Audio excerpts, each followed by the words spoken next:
नमस्कार, मैं प्रियांशु और आप देख रहे हैं दिव्य भारत मीडिया। लगातार पंचायत चुनाव को कवर करते हुए हम एक जिला परिषद का प्रत्याशी से मिलते हैं जिनका नाम धर्मराज सिंह जी माफ करिएगा, अंशु देवी जी हैं, जिनके पति धर्मराज सिंह जी से बात करते हैं।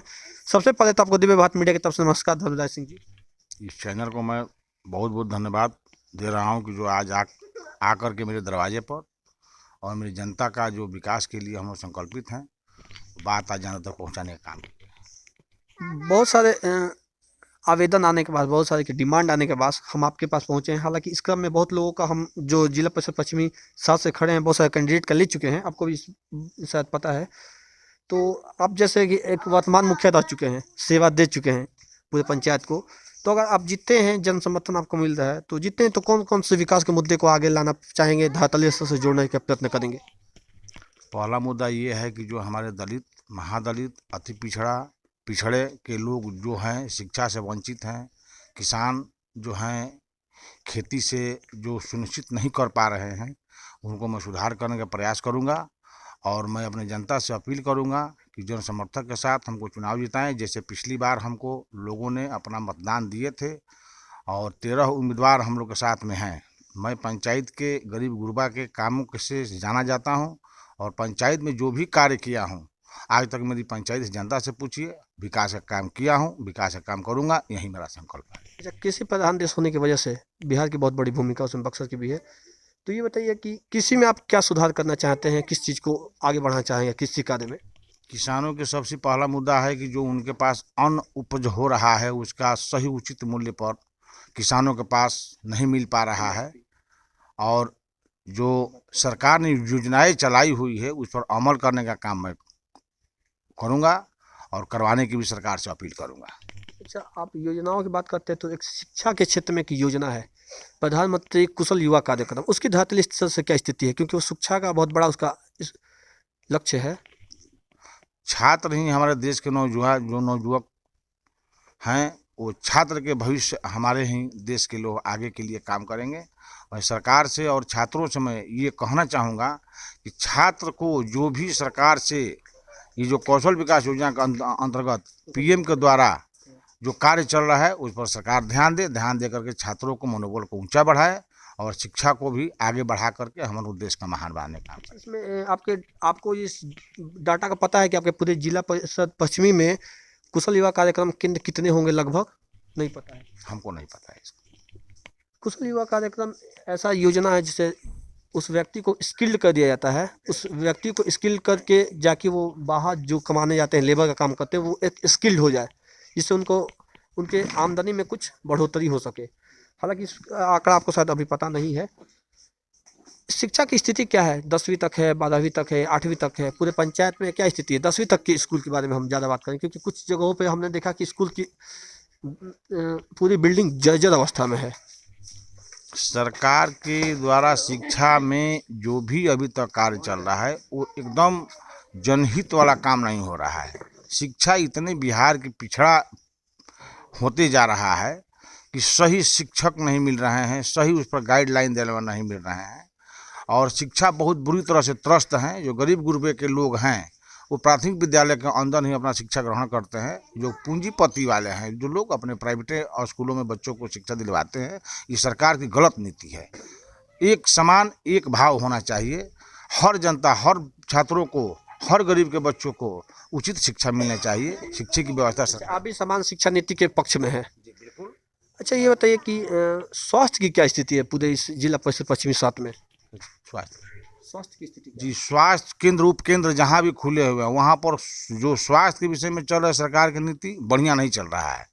जो उपचार होनी चाहिए, जो लोगों को लाभ मिलने चाहिए सरकार के द्वारा, वो लाभ जनता तक नहीं पहुंच पा रही है। लूट खसोट की ये सरकार है और लूट खसोट की सरकार ये बराबर करती रही है। आप ये इस प्रकार से बोल रहे हैं तो कितने इस क्षेत्र में उप स्वास्थ्य केंद्र खुले हैं अभी तक? सर, यहाँ पर उप स्वास्थ्य केंद्र को रजिस्टर में, कागज में तो बहुत खुले हुए हैं, लेकिन वहाँ पर कार्य कहाँ हो रहा है? कुछ नहीं खुला। धरातल स्तर पर देखा जाए तो शिक्षा, स्वास्थ्य के प्रति सब एकदम बिल्कुल विहीन है। मतलब एक दो केंद्र भी नहीं खुले? एक दो केंद्र भी नहीं खुले हुए हैं। हमारे यहाँ उप स्वास्थ्य केंद्र है, लेकिन वहाँ पर अनियमितता बहुत ज़्यादा है। न समय पर एनम जो भी हैं स्वास्थ्य से जुड़े हुए कर्मचारी सही समय पर नहीं पहुँचते हैं और न लोगों को लाभ पहुँचाने का काम करते हैं। मतलब आपको लगता है कि स्वास्थ्य में भी धांधली हुई है? बिल्कुल धांधली हो रही है। अच्छा ये बताइए, जो ये ग्रामीण स्तर की पीसीसी नलियाँ और सड़कें होती हैं, उसकी क्या स्थिति है अभी पूरे क्षेत्र में? ये तो कई जगह नली गली का काम जो हम लोग के पंचायत स्तर पर मुखिया जी लोग का काम है, ये लोग करते हैं। लेकिन उसमें भी जो वार्ड के द्वारा ये क्रियान्वयन कराया जा रहा है, ये उतना अच्छा नहीं है जितना कि पहले से था। जी, सरकार ने पैसा बहुत दे रही है, लेकिन खर्च सही ढंग से जो प्रतिनिधि हमारे जीत कर जाते हैं वो नहीं कर पाते हैं। तो नल जल की क्या स्थिति है फिर? नल जल बिल्कुल फ्लॉप योजना है। नल जल लूट खसोट की योजना है। हर पंचायत के आकलन किया जाए तो कहीं पर सुचारू रूप से नल जल का काम नहीं चल रहा है। वर्तमान एक बोक्सा शायद आप ही के क्षेत्र में आता है ना? बोक्सा का मुखिया बता रहे थे कि सभी पंचायतों में कोई भी उंगली ना उठा पाए। हालांकि शायद आपको बोक्सा की जानकारी है इस क्षेत्र में, क्योंकि आपके क्षेत्र का सभी नल जल की योजना, सभी पूरी स्थिति वहाँ पे सही है। मैं किसी पंचायत की बात कर रहा हूँ, जिले की नहीं, मैं पूरा बिहार प्रदेश की बात कर रहा हूँ। जो सरकार ने योजना चलाई थी नल जल की योजना, उस नल जल की योजना बिल्कुल फ्लॉप है। कहीं पर सरकार इसकी जांच कराए और जांच करा कर समुचित उचित जो भी सरकार का नियम कानून है, हर घर नल जल पहुंचाना है, कहीं नहीं हो रहा है। जहां पर बोरिंग हुआ है सब धांधली कार्य हुआ है। आपके साथ युवा साथ आए हैं, आपके साथ बहुत बड़ी मात्रा में, जैसे हमको जानकारी मिली। तो युवाओं को रोजगार की बहुत बड़ी समस्या है, रोजगार के योग्य बनाने में आपकी क्या भूमिका रहेगी? मैं युवाओं को, नौजवान साथियों को मैं विशेष तौर से ध्यान दूंगा और बोला हूं कि मेरे क्षेत्र से अगर चुनाव जीत कर आ रहे हैं तो आप लोगों को रोजगार मिलेगा। सरकार से इसके लिए मैं अहम भूमिका लेकर लड़ाई लड़ूंगा और सरकार से आप लोगों को रोजगार दिलवाने का काम करूंगा। मेरे कार्य क्षेत्र में जो भी जिला परिषद क्षेत्र में जो भी नौजवान आएंगे क्षेत्र से, उन हर नौजवानों को मैंने ये कराने का काम। तो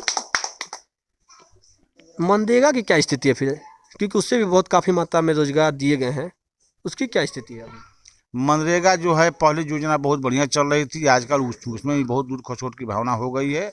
पदाधिकारियों की नकेल कस कर लोग रखते हुए हैं, प्रतिनिधि उतना उचित काम नहीं कर पा रहे हैं। उसमें एक शिकायत है कि काम कोई और किया है, मासूसिंदी से भी काम करा दिया गया है, लेकिन पैसा कोई और निकाला है, इसकी क्या सच्चाई है?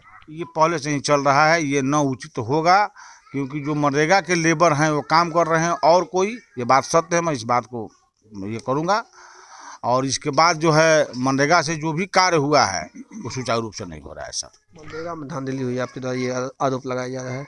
इंदिरा आवास योजना एक गरीब तबके के लोगों को घर दिवाने के लिए, आवास दिवाने के लिए एक कार्यक्रम, एक योजना चलाई गई, जिसमें 1,20,000 के आसपास आती है, 1,60,000 के आसपास आता है।